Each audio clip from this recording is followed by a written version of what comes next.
Hey y'all, hey. Ooh, my bad. I'm here today with an harsh truth in reference to love, with love, okay? I just see a lot of people, and even I was stuck in this cycle. I think a lot of us are because we're human beings. At the end of the day, we're having human experiences. So it comes with it. But there is a trap. It's a trap.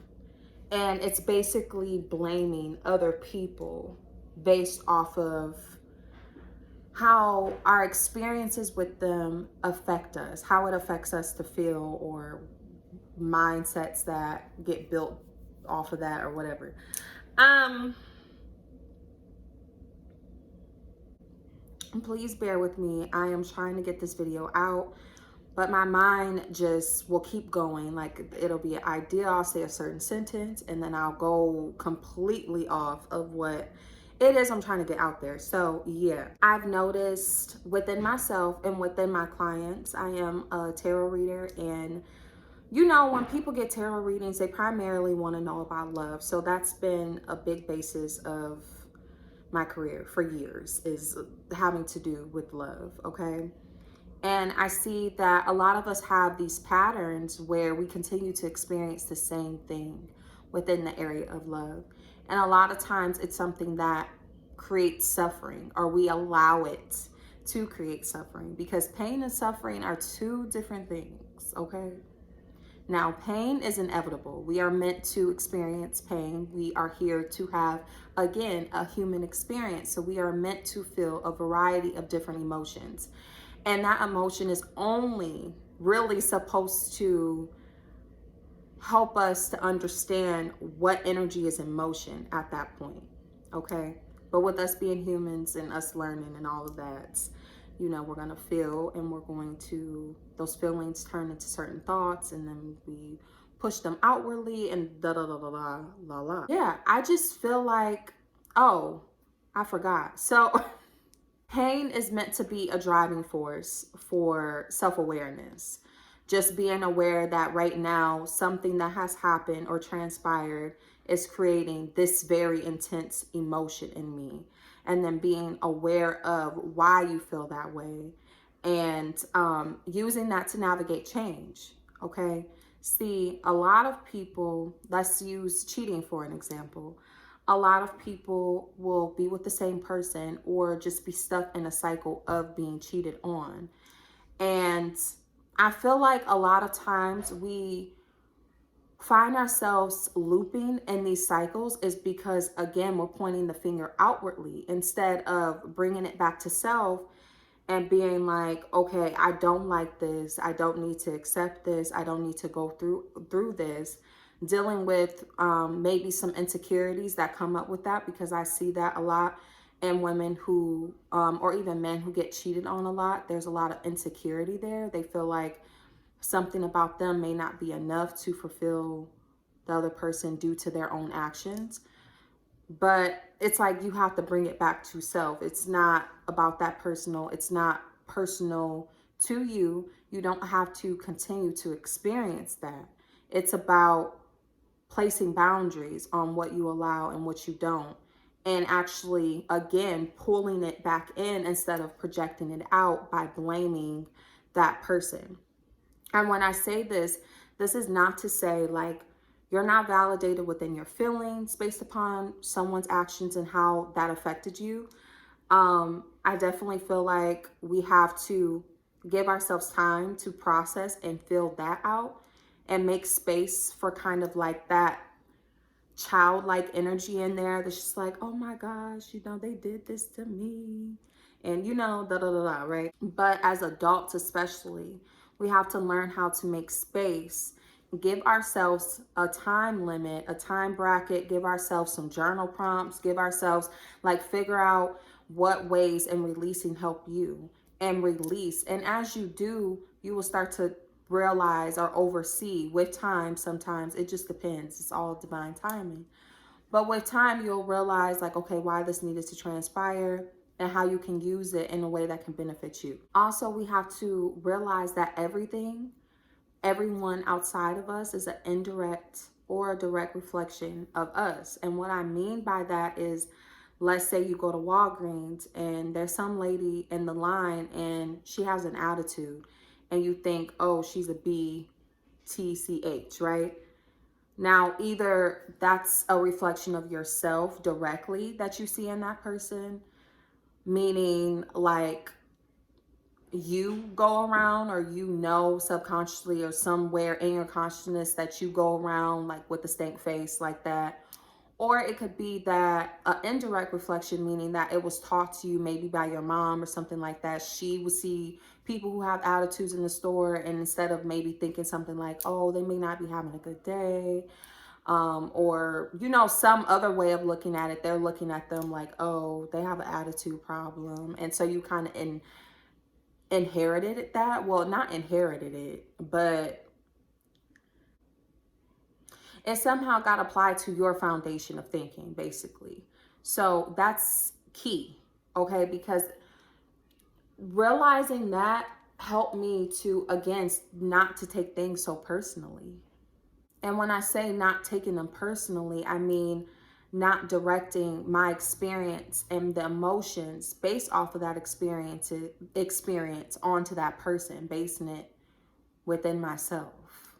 And within that, having the awareness to be like, okay, well, if I don't want to, like, I don't have to, like, basically giving me solution of how I can move out of certain energies and experiences. Also, like, one of the other biggest factors is not listening to self, okay? Honestly, like 99% of my clientele that come to me, when they ask me something and I confirm it, they already knew. And a lot of times it's in the form of intuition.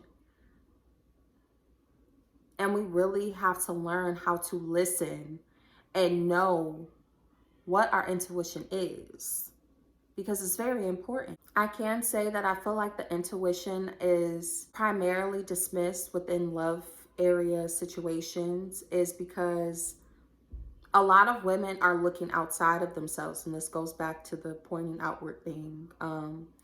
But yeah, I feel like a lot of women are more focused on, how a man feels about them, how a man or a love interest perceives them, what intentions they have for them, paying too much or living in the potential of them, or even in relationships focusing on the us factor more than the giving space for the I factor. Like, I feel like it's very important to have space within all your interactions. Having a space where you are in relationship and in presence with self. Because again, all of this comes back to self. If you don't have a solid relationship with yourself, if you don't have a loving relationship with yourself, if you do not provide the things that it is that you want from an experience with yourself, then it's going to be half-assed. Okay, it's not going to give what it all the way needs to give. And then you're left feeling unsatisfied, leaning on potential, all of these things that's so unnecessary. Like, you can have what it is you want. You just have to know that you have that foundation within yourself to where you can receive it outside of yourself. I feel like it's also very important when you're dating someone or you're seeing someone that you have time where you sit and process with yourself, whether it be through a journal, whether it be through voice memos, whether it be through just meditating, just sitting there and allowing your thoughts to roam, whether it be talking to yourself or talking to, I already said that, talking to a friend or you have to have, but even that is kind of like not, fully being present with self. So I don't necessarily advise that. But I mean, it's always good to have someone that you trust, that you can be vulnerable with and kind of express certain areas of life too. So don't get me wrong, but this is about self. So, but yeah, I feel like it's very important to give yourself space for that, because when you're in these experiences, you're in your feelings and you're liking what's happening, or, whatever, getting blindsided, or you're seeing the good in the person versus what reality really is. You're listening to the words that they're saying, the things that they're telling you they're going to do. You're listening to the type of person that they think that they are, and all of this and that, without not having any action behind it. And so it's very important to make those spaces for yourself where you take into account things. And if you ever get uncomfortable, or if there's something you don't like, giving yourself space to sit with that and to assess, is this something that I can communicate to this person about, or is this just a boundary that's overcrossed, or is this a sign of something that I know that may be detrimental to this interaction, or, you know, whatever the case may be. Overall, I feel like taking accountability, which essentially is just taking account of how we play a part in certain experiences that we have, showing ourselves grace and love within that, and allowing ourselves to process the negative or the harsher or maybe the irrational emotion or energy emotion. I just got lost. So we were talking about the part that we play. So basically, accountability is just taking account for how we play a part in these situations and the result of certain situations that we experience in life. Again, giving ourselves grace. Yeah, that's where I was. I was somewhere around there. Giving ourselves grace and love, but also being real with ourselves. Basically, ways that we play a part as women is by what we allow. And I know the mindsets, like, there's certain thought processes that come with that. I've noticed within my own experiences, like, well, that's not so bad, or, well, he has this, or she has this, and they do this, and, you know, they like kind of having certain thoughts that make something that you're not necessarily okay with okay, and that it's not okay. Okay, mindset is another part, or what? Mindset is another factor that plays a part in our role of what we experience.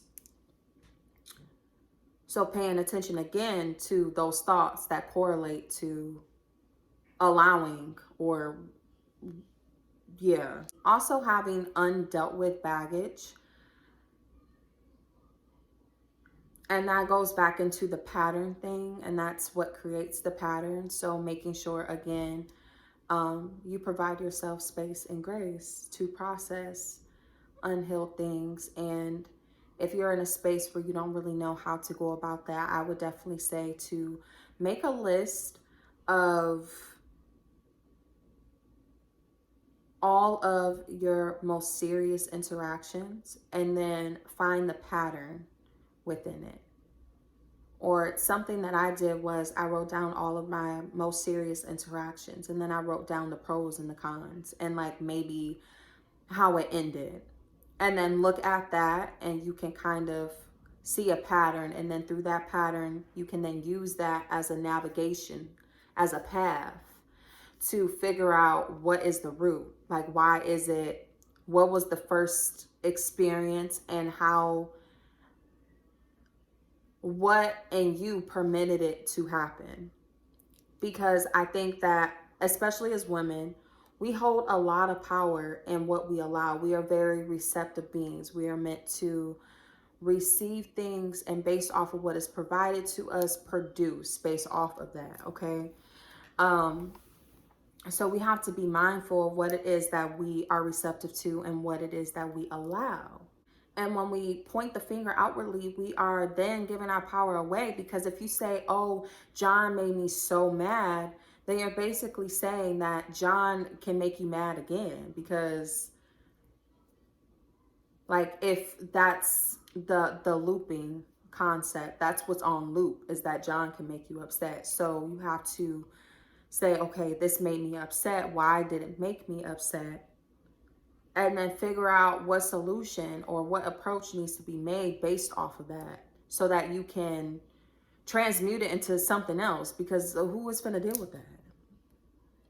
Do you want to keep dealing with that? I don't want to deal with that. So also, I think it's very important as women that we understand that our emotional investment is our power. And within being centered within self and staying present with self and making sure your relationship to self is primary despite your outer relationships or interactions. Oh no, I got lost again. Oh, basically focusing on self within that will help you to be mindful of what you're emotionally investing into, and realizing that a lot of times when we emotionally invest in someone too soon or too openly, that we are seeking that in return. And it really comes down to not giving that to self again. Um, so yeah, I know I rambled a lot. I hope again you were able to catch what I was throwing. Yeah. And I hope that this helps someone. I'm rooting for y'all, okay? I am. All of you. I'm rooting for you. You can do it. Just takes a new perspective, a new angle of seeing things sometimes to really break out of things. So, yeah, I hope that this offered that. If you would like a personal reading, all of my information will be in the box below. And I'll talk to y'all later. Bye.